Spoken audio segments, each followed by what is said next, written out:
it kind of ratcheted up that feeling of being in some kind of out-of-control tragedy.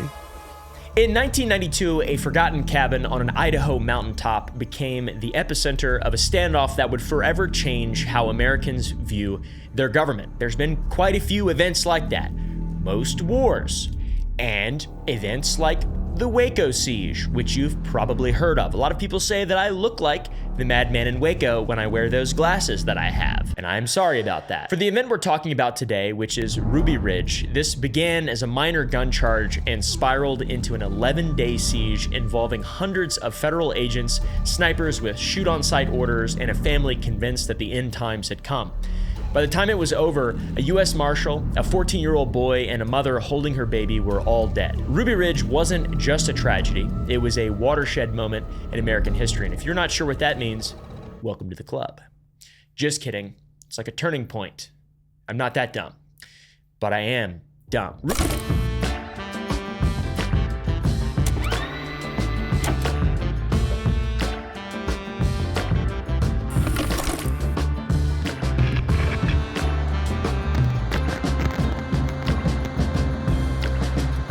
Ruby Ridge, as a historical event, fueled the militia movement in America, which I'm sure you've heard of. It inspired domestic terrorism and forced the nation to confront the question, when law enforcement meets citizen resistance, where is the line between justice and tyranny? Pretty much all of the turning points in history are complicated, and I'm a YouTuber, so I'm going to do my best to give you guys some historical context, or whatever. A lot of people know about the Constitution and the Second Amendment and the right to a well-regulated militia. It is a matter of fact that America was founded through militia and guerrilla resistance against the British Crown authority. Fire! The modern anti-government militia movement of the 80s, 90s, 2000s, the Gravy Seals. It represents something distinctly different from the Revolutionary War era citizen soldiers of the Continental Army. It's very clearly a different thing. But in my opinion, the Second Amendment of the US Constitution is short enough that it does not need interpretation. It says, a well-regulated militia being necessary to the security of a free state, the right of the people to keep and bear arms shall not be infringed. Seems pretty simple to me. That being said, it has been and will continue to be a topic of debate and discussion forever, as it should be. It's part of being in America. Now, the well-regulated militia part is a central point of these debates. The United States Code website consolidates general and permanent laws of the United States and has a page dedicated to defining militias. There are two clear classes of militia in the United States, both of which consist of all able-bodied males, at least 17 years of age and under 45 years of age, who are citizens of the United States. So there's an organized militia, which consists of the National Guard and the Naval Militia, and an unorganized militia, which consists of militia members that are not in the National Guard or the Naval Militia, Gravy Seals. But it reads like any military-aged male falls under the category of an unorganized militia because everybody has the right to bear firearms and can have a well-regulated militia. Beyond just the federal laws, states have unique militia laws as well. Now, how aware US citizens are of their status within or outside of the unorganized militia really just comes down to how knowledgeable they are about US code in general. So there's levels of preparedness. Most people have no idea that they are members of an unorganized militia. Most people, okay? A lot of you guys are just finding that out now, and guess what? I want you to press the like button. As members of the unorganized militia. Some people know, but it's never affected them, so they don't think about it. This is where I fall. Then a few people, aka 10,000 3%ers in the US, take this idea very seriously and taking it upon themselves to organize into private militias that aren't officially recognized or sanctioned, but believe that they are the first line of defense against tyranny. Our position is the people need to take point.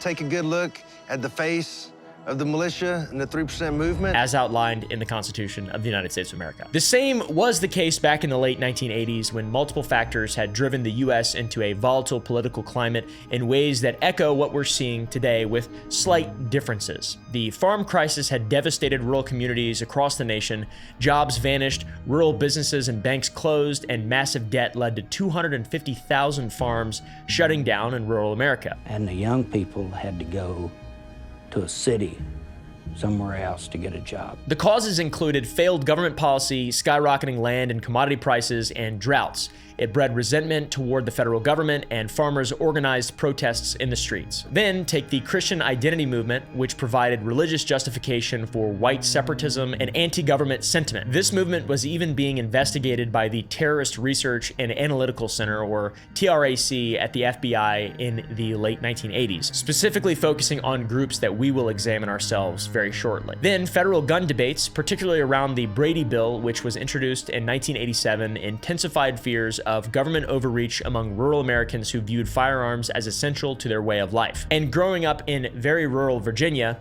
absolutely essential to my way of life, growing up hunting, subsisting off of deer meat and squirrels and doves. I've never actually had to use a weapon for self-defense, but that's what they're there for as well. Anyways, on to extremism.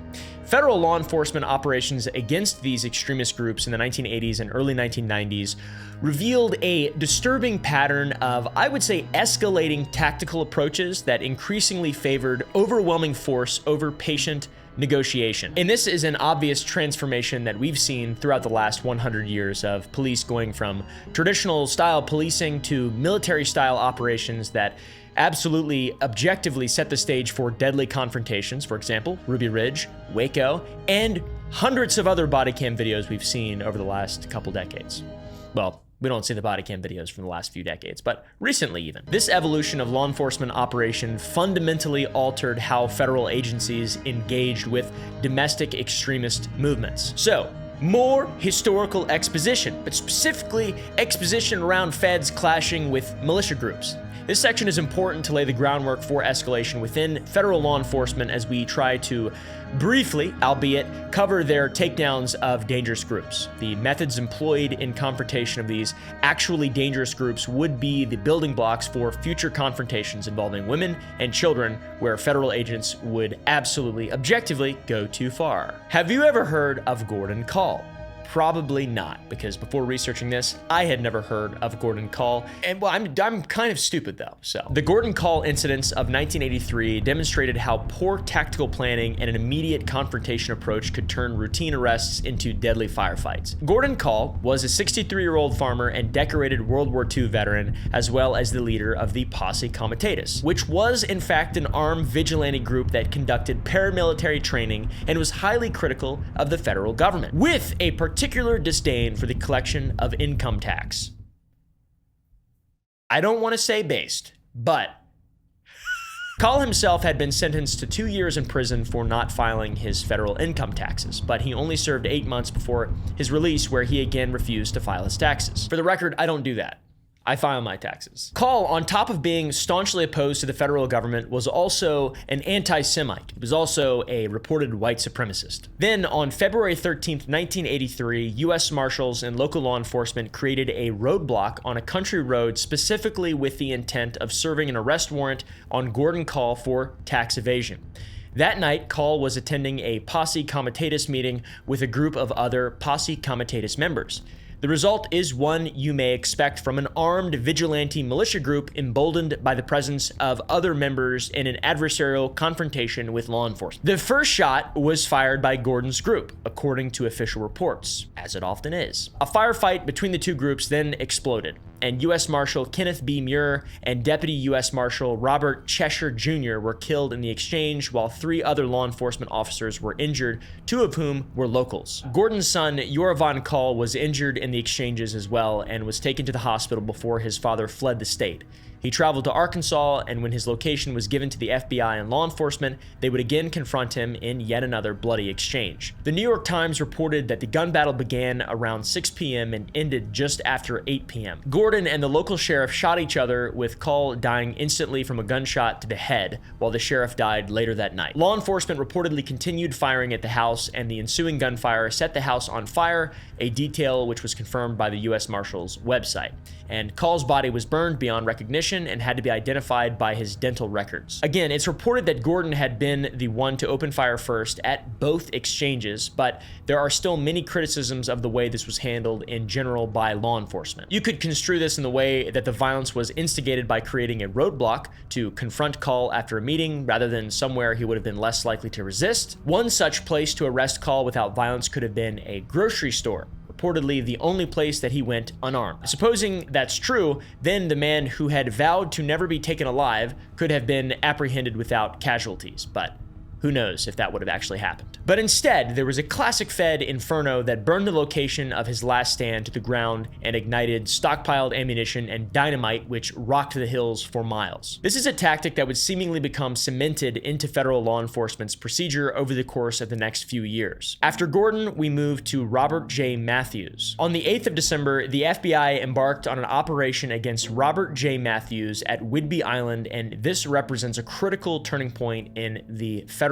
tactical doctrine. After a 35-hour standoff involving more than 50 FBI agents, the agents decided to fire an M79 starburst illumination flare into the house, knowing, I assume, full well that this would likely ignite a fatal fire that would kill everybody inside. So there is the potential establishment of a precedent to use lethal tactics when negotiations are taking longer than expected. Shoot flares inside, burn things. FBI Special Agent Wayne Mannis, who led the investigation, had spent months building the case against the Order, which was a neo-Nazi extremist group. The pursuit into the Order began following a string of armored car and bank robberies totaling nearly $4 million, as well as the murder of Jewish radio host Alan Berg. The FBI considered Matthews and his associates in the Order to be incredibly dangerous, and the mission to apprehend them was top priority to prevent further events like the robberies and murder from happening again, as well as to prevent the continued outbreak of religious extremist violence that had been occurring during this time. On November 27, 1984, a memo to the FBI director in Portland for immediate review by the Criminal Investigative Division's Terrorism Section and the Domestic Terrorism Unit called attention to 5 potential locations where the fugitive Robert J. Matthews could potentially be hiding. These locations were rented by Matthews or other armed and extremely dangerous associates. Skipping forward to Friday, December 7th, the operation began peacefully enough, with 4 Order members being arrested without incident as law enforcement moved on several houses in the Green Bank area. Now, according to reporting from the Seattle Times on Sunday the 9th, here is how the events that Friday unfolded. That morning, Randolph George Dewey was arrested and charged with possession of a machine gun and harboring Robert Matthews. That afternoon, and half a mile away, Sharon K. Murky and Robert Emil Murky were arrested and accused of harboring Matthews. That evening, negotiations began at a third home a mile away from Green Bank with Robert Matthews believed to be inside. Then that night, a 4th individual, Bartlett Udell, was arrested, and FBI-led negotiations continued through the night as SWAT and sharpshooters were brought in. The following morning and throughout Saturday, the 8th, the heat would be turned up both literally and metaphorically. It was believed, but not confirmed, that the last individual in the house was in fact Robert Matthews, and the man that they were there to apprehend. It was also suspected at the time that he may have been holding hostages within the property, but now we know that there were no hostages, and what happened next is baffling if they really did believe that hostages were potentially inside the house. Before noon, negotiations began to break down, and the FBI began firing tear gas canisters into the house to hopefully incapacitate Matthews. It did not. The federal agents would come to this realization when a SWAT team moved in, only to come under automatic fire from Matthews, at which point they retreated without injury. The FBI would wait until after sunset to take further action, and the sun would set that day around 4:15 p.m., and shortly after, at 6 p.m., illumination flares would be deployed, knowing that they would likely catch on fire and end the standoff. That's what happens when you launch a flare from a 40mm grenade launcher into a stick house. It's going to catch fire, okay? There's also some mixed reporting on how the flares were deployed, whether they were dropped from a helicopter overhead, as reported in the Seattle Times from that Sunday the 9th, or fired from a 40mm M79 grenade launcher into the home itself, which was also reported. But either way, the result is the exact same. The house caught fire, and Matthews, barricaded inside, died in the blaze, thus effectively dismantling the Order as a viable group, but members were still pursued across America. The events in Green Bank also help inform inform the way similar groups are viewed and approached by the FBI in the future. An internal document from February 1985 would state that any Aryan Nations member should be considered extremely dangerous with unlimited weapons and ammunition, and that they may retaliate in response to the operation against Robert Matthews. These events surrounding the order were once again another watershed moment, and they were so impactful that they had been made the subject of films in Hollywood, with one even being released last year, starring Jude Law as Terry Husk, replacing Wayne Maness, and Nicholas Hoult as Robert Matthews. I haven't seen this movie. It looks pretty interesting. The 80s was a really wild time for federal agents. There's so many events. Today we're covering ones that are more closely related to Ruby Ridge, but there was even the 1985 Move bombing, in which the FBI bombed a neighborhood because of a black liberation movement that was there. They decided it would be a good idea to bomb a neighborhood in Philadelphia, which is insane. Anyways, that one probably deserves its own video. It is unbelievable. Moving on to more related. The Covenant, the Sword, and the Arm of the Lord, aka the CSA siege of April 19th through the 22nd in 1985, is a bit of a stark contrast to the violent confrontations with the Order and Gordon Call. Despite deploying around 250 heavily armed agents, including the FBI's hostage rescue team, ATF units, and state police to surround a 224-acre compound in Arkansas, federal authorities achieved a peaceful surrender through patient negotiation in this incident. Hence the contrast. The CSA was yet again another white Christian extremist group, roughly 100 in number, consisting of men, women, and children, led by Jim Ellison. I'm Jim Ellison, and this is the CSA Zarephath Forward community.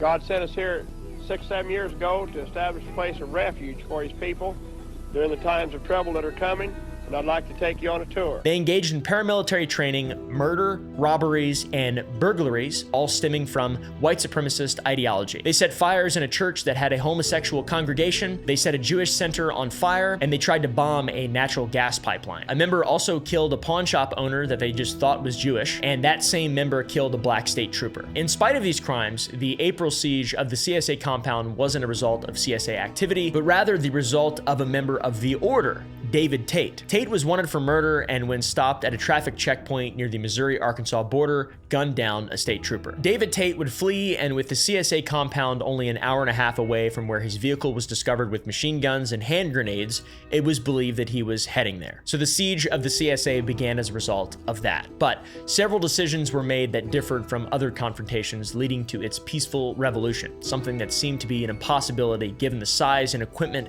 of the CSA members. During the 4-day siege, U.S. Attorney Asa Hutchinson would personally enter the compound wearing an FBI flak jacket to conduct negotiations. This, I think, is a clear demonstration of a commitment to a peaceful revolution. This led to CSA leader James Ellison requesting guidance from his spiritual advisor, like Civilization 5, authorities flew in Robert G. Miller from Elohim, Oklahoma, respecting the group's religious beliefs rather than dismissing them as irrelevant. Also, FBI hostage rescue team founder Danny Carlson was on the scene, later stating that the FBI was contemplating the biggest shootout in its history, with a Huey helicopter and an armed personnel carrier joining the 200-plus heavily armed agents. It could have been really bad. So they had the firepower, but instead of launching a tactical assault, negotiators worked for 4 days evacuating women and children to motels before eventually convincing Ellison, his command staff, and all male compound members to surrender peacefully on April 22nd. So the Covenant, the Sword, and the Arm of the Lord, aka the CSA, was another white Christian extremist group responsible for murder, robberies, and burglaries that the ATF took down in 1985 without bloodshed when Jim Ellison, the leader, and 4 other members surrendered without a fight following a several-day standoff. The ATF seized a sizable cache of weapons following the conclusion of their raid on the CSA compound. This was composed of hundreds of guns, thousands of rounds of ammunition, C4 explosive, and even an anti-tank rocket. So obviously, had federal agents decided to immediately launch a tactical assault, the resulting firefight would have been catastrophic, absolutely. While these groups were known for violent, hate-fueled crimes, the confrontational operations emboldened federal law enforcement agencies. Their approach often prioritized making arrests and securing convictions over de-escalation. Fires burned the Order leadership and later the Branch Davidians in Waco, while armed standoffs with the CSA reluctantly ended without violence, though the feds were very well prepared for it. The agencies operated under exaggerated threat assessment documents that portrayed suspects as more dangerous than intelligence actually suggested they were. A Senate Judiciary Subcommittee even partially disavowed some elements of the task force reports made to justify these raids. According to a memorandum from Deputy Attorney General James Gorelick, dated April 5th, 1995, it appeared that the authors of every report were more concerned with justifying agency conduct than with following the facts wherever they may lead. So this report will be relevant later, but still I want to mention it now because while one could argue that these particular extremist groups deserved it over their violent, hateful crimes, it established a pattern of approach that going forward would be employed against groups or individuals within groups that arguably did not, setting precedents and so forth for just being pieces of shit. This combination of rising anti-government sentiment and aggressive federal enforcement tactics have created conditions ripe for confrontation, and it seems like no one in law enforcement wanted to turn down the heat. In fact, it was constantly being turned up. Go to gump.club to learn from me. I'm starting a Discord server. Nothing will go wrong, and we will provide a lot of different benefits, such as these, at gump.club. For example, have you ever wondered the kind of stuff we cut out of videos, which is a lot of stuff? Because I am an insane person who cannot be trusted to say things that are normal. All that and more at gump.club. Also, access to our extremely private XXX secret adult Discord server. Just kidding, it's totally normal. It's completely normal, I shouldn't say that. Heavily moderated, can't actually express yourself. But I'll be in there occasionally, probably not. Tara will definitely be in there. The editor and matriarch of the YouTube channel, who has been with my channel for 7 years, is chronically online and is, I think, in the Discord server right now. Hello. How you doing, Tara? Good, how are you doing, Caleb? I'm filming an advertisement for gump.club right now, and part of the advertisement is that you'll be in the server. Wow, what a good deal. Exactly. You heard it from the horse's mouth. Tara's awesome. If you don't join the Gump Club, then I'll fire her. She has it coming. Thank you for Gump for sponsoring. It's not, is it me? It's me though. It's not really a sponsor, is it? Thank you to the Gump Club for sponsoring this video. Now on to the build-up to the siege at Ruby Ridge. Randy Weaver's path to Ruby Ridge began conventionally enough. He was born to Iowa farmers in 1948. He served honorably in the Army, and it's widely reported that he had served as a Green Beret, as Randy had claimed, and he's been photographed in a Green Beret uniform. In spite of that, his claim appears to have been disproven, as his DD-214, which is the document of complete military service history, indicates that he may have received demolition training but was never a Green Beret or a member of any special forces. Upon leaving the service, he married Vicki Jordison and fell into a more mainstream American lifestyle. Randy worked at a John Deere tractor factory, and his wife was a secretary at Sears, and they had 3 children, a son, Sam, and 2 daughters, Sarah and Rachel. In the 70s, Randy and Vicki Weaver underwent a religious evolution, and the two were influenced by several pieces of apocalyptic literature, such as Hal Lindsey's The Late Great Planet Earth, a best-selling book that speculated the end times were fast approaching and current events are signs of the impending apocalypse, as well as H.G. Wells' short story, A Dream of Armageddon. Private happiness cannot save us from our collective inevitable doom. Did you know that? Anyways, also they read Ayn Rand's Atlas Shrugged, which is a horrible movie. They will try like hell to stop you. Ms. Taggart. I think everyone agrees that capitalism doesn't work. Not sure if you've read that or watched that or whatever the but Atlas Shrugged is a novel about the dangers of an out-of-control government, which ultimately leads to a societal collapse. Classic books. These readings paired with the prediction of the rapture in the Bible, whatever Bible that they read, or read, I'm not really sure. The one that I've read does not have any rapture stuff in it at all. By the way, you're all so dumb for believing the rapture was last Wednesday. That's pretty hilarious. Anyways, it led them to embrace increasingly conspiratorial ways of thinking and accept that the reality of an imminent descent into anarchy was coming. The Weavers purchased 15 acres on Ruby Ridge for $7,500 and built a cabin without electricity or running water. They went balls deep into this shit. Isolated in the mountains, only 40 miles from the Canadian border, it was the perfect spot for isolationists expecting the end times to be fast approaching. It's important to note that they did attend some Aryan Nation meetings and they did share certain white separatist beliefs, but Randy Weaver was never a formal member of the organization, which, you know, I don't really know if that's that important of a fact, but he was probably a white nationalist, but wasn't a card-carrying white nationalist. So, like, you can drive your car without a driver's license, but are you really driving your car? Being sarcastic. Press like. In fact, Randy ran for county sheriff in 1988 on a platform of protecting the public from the government and handing out get-out-of-jail-free cards to anyone who didn't commit violent crimes, so like people who sold drugs and whatnot. This run for public office, even though it was a campaign he lost, suggests he wasn't entirely disconnected from mainstream society. In 1986, an ATF investigation began as he was believed to be associated with white supremacists and to traffic illegal firearms. They believed he was an illegal small arms dealer. Kenneth Fadley, an undercover informant for the ATF, was operating under the name Gus Magisano, who claimed to be a gun runner and had cultivated Weaver over the course of 3 years until 1989. And in 1989, Kenneth, whom Randy knew as Gus, requested that 2 shotguns be sawn off to a length below the legal barrel length, and Randy did so reluctantly. If you don't know, having a rifle, shotgun is a rifle, with a barrel length of less than 16 inches and still having a stock and not technically being a pistol is a crime. A gun conceptually similar to this is what got Randy in trouble. You see, at first glance, this looks like a rifle. Okay, it looks like a rifle with a little short barrel. This is a suppressor that comes off. It's not permanently attached to the barrel, so the barrel is this long. It's like 7 inches long. It's a pecker length, and it has a stock, obviously, blah, blah, blah. This is a pistol.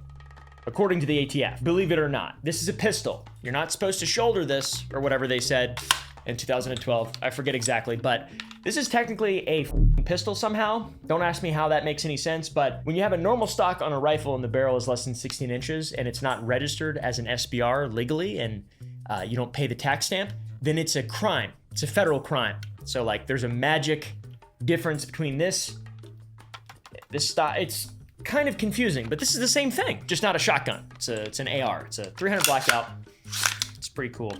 I like it a lot. Randy needed the money and trusted Gus, so he did it without the proper licensing and registration with the ATF. But it was a ploy that gave the government leverage to use against Randy. The ATF tried to flip Randy Weaver into an informant by using the sale to threaten him with charges if he didn't help them prosecute the Aryan Nations, which was the group that Randy had been attending meetings with, but again, he was not a formal member, and Randy refused to help them, and so the ATF filed charges against him, and a federal grand jury indicted Randy on firearms charges. And Randy would be arrested for the first time in 1991 when ATF agents posed as stranded motorists.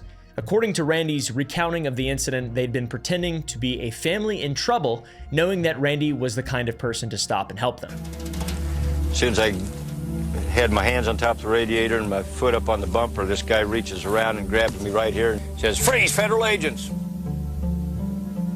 1 full year after selling the illegal guns, Randy is finally arrested. When he'd approached these several agents, they allegedly jumped him, and the wife of the group threw Vicky Weaver face down in the snow. And for clarification, the October 1989 shotgun sale remains disputed to this very day. To the government, Randy was eager to supply pre-cut illegal weapons, apparently telling Fideli, Magisano, Gus, whatever the f you want to call him, that he could supply 4 or 5 guns per week. But Randy insisted that he was pressured into committing the crime during a period of financial hardship, claiming that he'd been entrapped. So, in regard to that, believe what you will. Ultimately, this arrest would serve as the catalyst for the following events, and he was released with a trial set for February 19th, 1991, and what happened next was the fault of bureaucracy and not Randy Weaver. The court date was pushed to February 20th, 1991, and it was only a 1-day difference, but Weaver received a letter from the probation office stating that the trial had been rescheduled for March 20th, 1991, a month after he was really scheduled to appear. When Weaver inevitably failed to appear on the correct date, having received contradictory information, a bench warrant was issued for his arrest, and a federal grand jury indicted him again, but this time for failing to appear at a trial. U.S. Marshals were then tasked with apprehending Weaver, but the way that they went about pursuing his arrest resulted in the unnecessary deaths of people on both sides that would result in the infamous Ruby Ridge standoff. Following the confrontation with the Order, Aryan Nations and their associates were considered extremely dangerous with unlimited ammo and weapons, and Randy, though not a card-carrying racist, had attended meetings and was considered an associate by law enforcement. Plus, Randy's military service and claims surrounding his military service pointed to demolitions and Green Beret training, which would only further reinforce federal law enforcement's belief that he was a deadly fanatic who had booby-trapped his compound, living in a fortress on Ruby Ridge and fighting like a Green Beret. On August 21st, 1992, a team of 6 U.S. Marshals, all armed, attempted to infiltrate the Weavers' Ruby Ridge compound. They were in combat gear. They had their faces painted with camouflage. They were wearing full camouflage suits with black ninja-type hoods. They were carrying machine guns and large-caliber semi-auto pistols, and they were trained to kill. That's how Randy would later recall how the U.S. Marshals were equipped when he, his son Sammy, and his friend Kevin Harris encountered them in the woods. They were alerted to the presence of the Marshals when the Weavers' dog Striker discovered them and began to bark. The boys don't hear Randy, and they continue chasing the dog through the woods until they come upon the Marshals. Sam Weaver's dog, Striker, reaches the Marshals first. And I heard a bang. Arr, arr, arr. They shot the dog. They shot the dog. The sequence of who fired first remains obviously forever disputed. Marshals claim Kevin Harris shot Deputy William Deegan unprovoked, and the Weaver party insists the dog was shot first by the Marshals, which prompted them to return fire. What is undisputed is that Deputy Marshal William Deegan, 14-year-old Sammy Weaver, and the family dog all died in the initial firefight.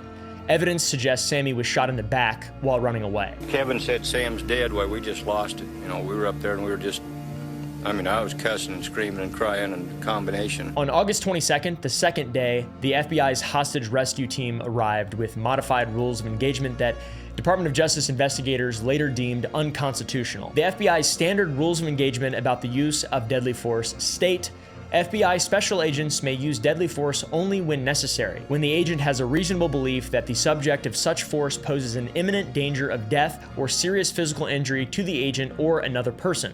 If feasible, a verbal warning to submit to the authority of the special agent is given prior to the use of deadly force. The revised rules of engagement as they were employed at Ruby Ridge were quite different. They are as follows. If any male is observed with a weapon before the announcement of surrender, deadly force can and should be employed if it doesn't endanger children. If any adult is observed with a weapon after the surrender announcement is made but isn't attempting to surrender, deadly force can and should be used. If compromised by any animal, particularly the dogs, that animal should be eliminated.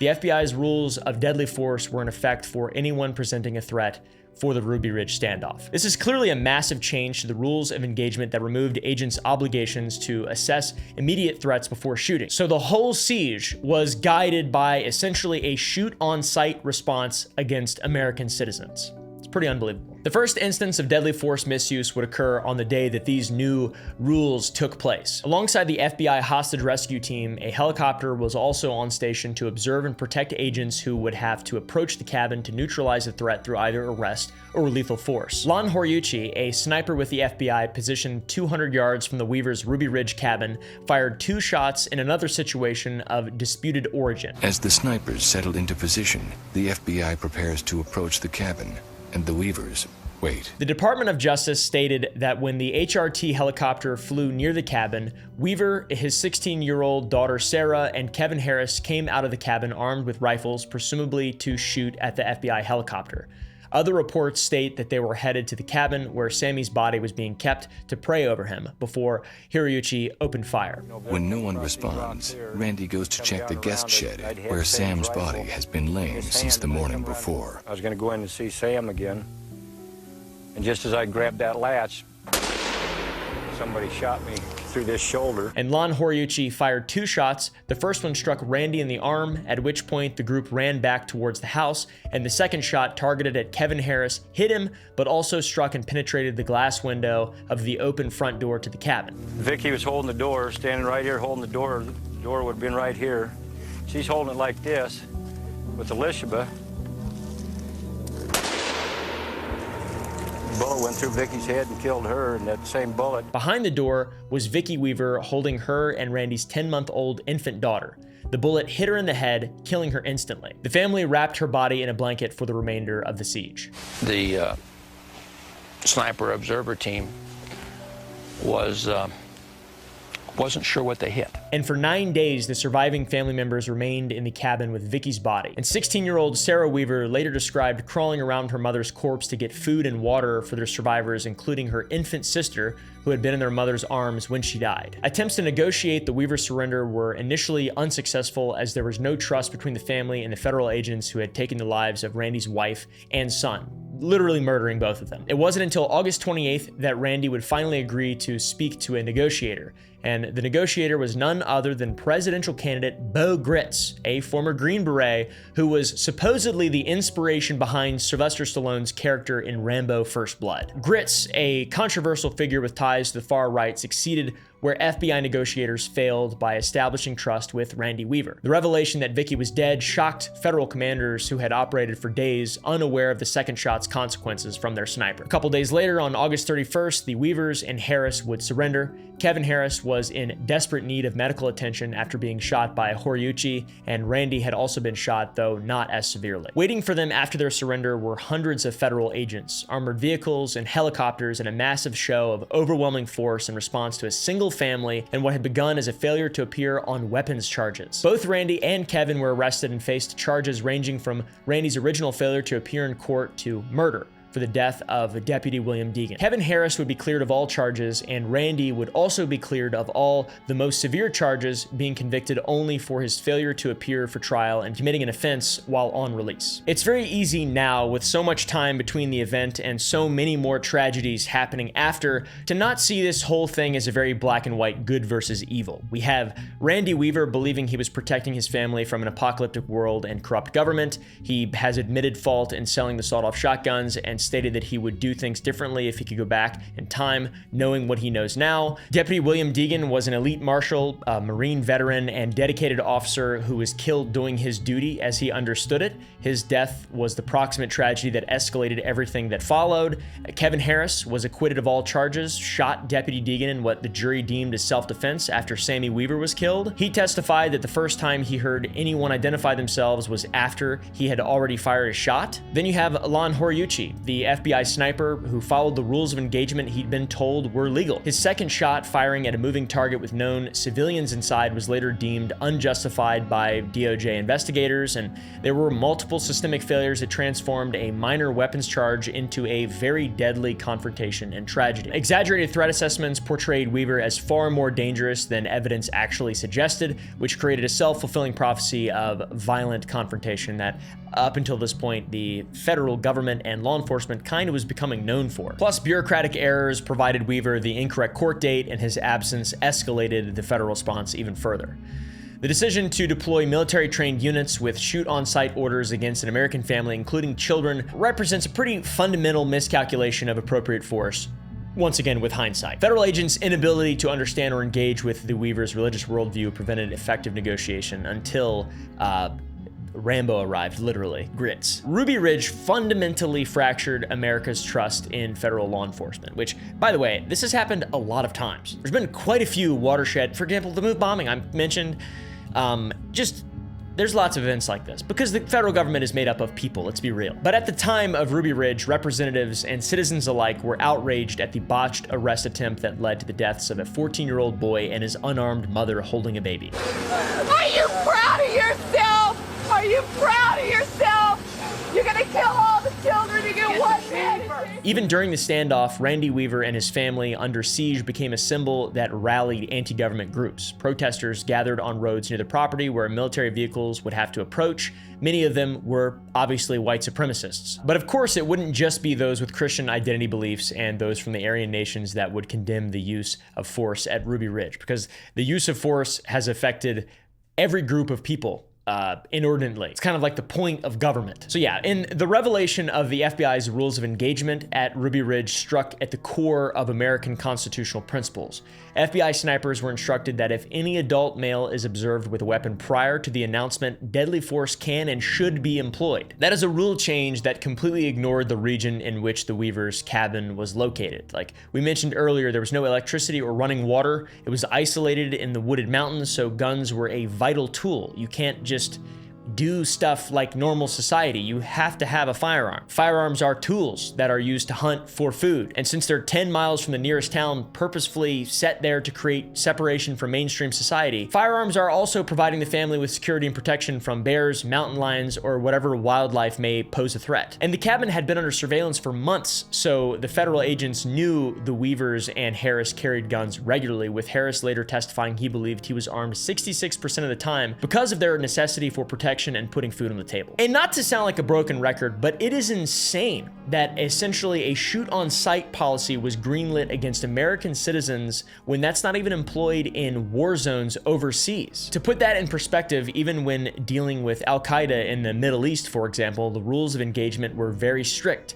Individuals had to display hostile intent or commit a hostile act before Navy SEALs could engage. One might argue that the hostile act was when the first exchange of fire between Marshals and the Weavers resulting in Sammy Weaver's death happened, but there are many reasons that this would be a flawed argument to make. For example, the fact that the altered rules of engagement were later deemed unconstitutional suggests that the FBI's approach was flawed from the outset of their involvement in this event. The former chief of the FBI's violent crime section, Michael Cahoe, not only failed to disclose an internal conference report that was critical of the way things were handled at Ruby Ridge during the trial of Weaver and Harris, but even went so far as to destroy the report. He was sentenced to 18 months for obstruction of justice. And the constitutional standard established in Tennessee versus Garner requires law enforcement to use deadly force only when the officer has a good faith belief that the suspect poses a significant threat of death or serious physical injury to the officer or others. Yet at Ruby Ridge, agents were permitted to shoot any armed adult without assessing the threat level, and hidden sharpshooters literally did that. While at that time, no other officers or the officer shooting were under threat from the Weavers or Harris. Constitutional scholars Dave Koppel and Glenn Reynolds concluded that these orders were clearly unconstitutional because the Weavers didn't pose a serious and imminent threat,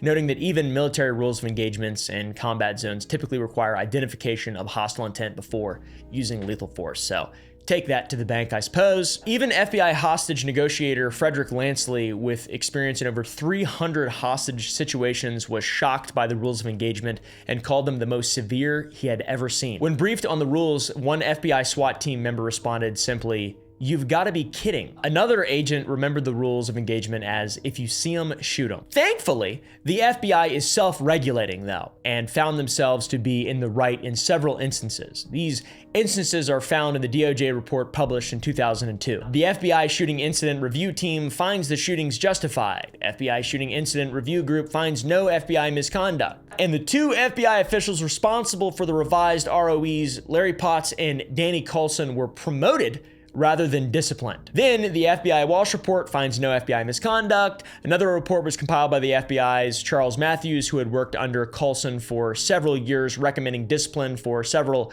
agents, but not for Coulson or Potts.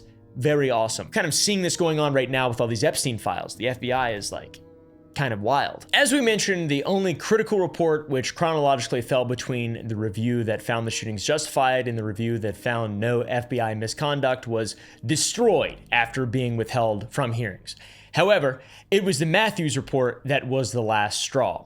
In the Matthews report, 3 agents were specified for discipline. SAC, aka Special Agent in Charge, ASAC Schrader, Breaking Bad reference. Eugene Glenn, the on-scene commander who approved the revised ROE proposed by Coulson and Potts, HRT SAC Richard Rogers for creating and documenting flawed ROE, and Michael Cahoe for failures in supervising the Shooting Incident Review Group's review. The report was heavily criticized for essentially using 3 field agents as scapegoats to exonerate high-level officials who helped supervise it from Washington. So classic government bullshit.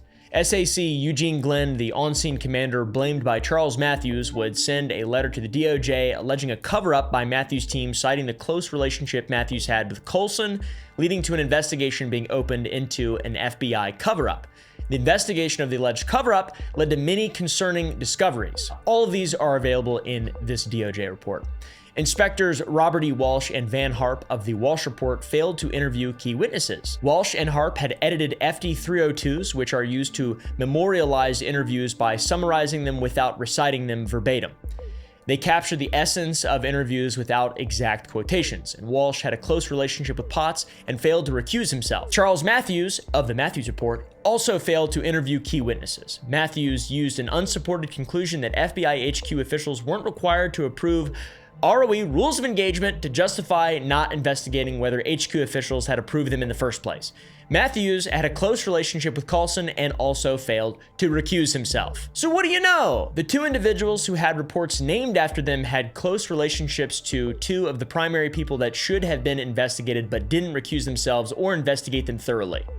What the dude? Potts and Coulson were getting promotions while their scapegoats were being unfairly punished. It was all very damning and led to Potts and Coulson being placed on administrative leave.